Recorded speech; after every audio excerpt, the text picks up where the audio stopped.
Okay, so we've all seen this video of Jaguars head coach Urban Meyer grinding with a woman that is not his wife. In an alternate angle, it appears he was doing more than just dancing. Did you fly back with the team, or did you stay in? No, I stayed to see the grandkids, and we all went to dinner that night at the restaurant. And then there's a big group next to our restaurant, and they wanted me to come over and take pictures, and I did. And they were trying to pull me out on a dance floor, screwing around, and I should have left. Aside from bringing the grandkids into this, Meyer has shown there is no bottom. It's time for Urban Meyer to be dismissed and relieved of his duties. This is not the first distraction. ESPN's Marcus Spears tears into Meyer, rightfully so. Should not have myself in that kind of position. He brought in a strength coach that had racist history. He brought in Tim Tebow to play tight end, which he never did in the NFL before. This is a pattern. I agree, this is a pattern. There's also Urban Meyer covering for former assistant coach Zach Smith in two phases. The first was an alleged racial slur Smith used to then Buckeye Trevon Grimes, who would later transfer to the University of Florida. Three of Grimes' UF teammates who spoke on the condition of anonymity said that Grimes told them about the altercation in practice at Ohio State and Smith's alleged use of the N-word. And then there's the troubling history of Smith off the field with his wife.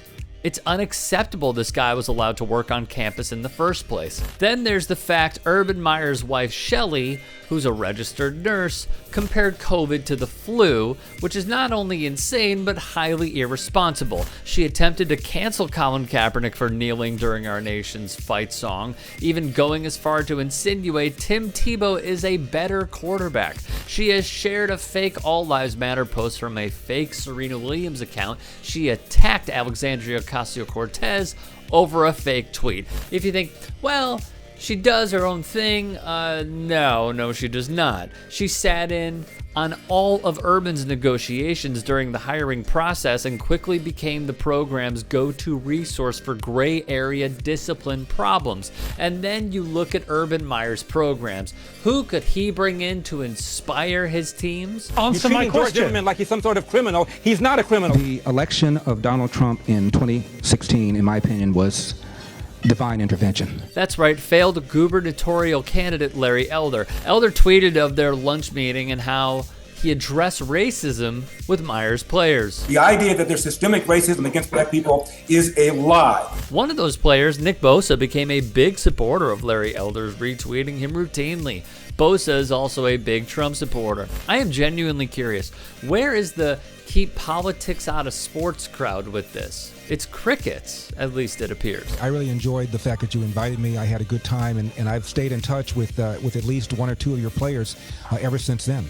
One of them follows me on Twitter, Nick Bosa. Meyer attended an insurrectionist 2020 State of the Union address in the District of Columbia. Lest we forget, Elder thought slave owners deserve reparations for, his words, lost property. Because, in his view, slaves were property of racist white people and, in closing, they deserved compensation. Absolutely nuts. I played football 9 years in the NFL.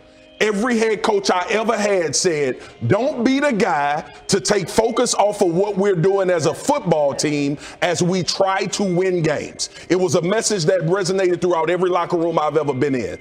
Shad Khan, you on the clock, bro. It's time for you to find another head coach for the Jacksonville Jaguars.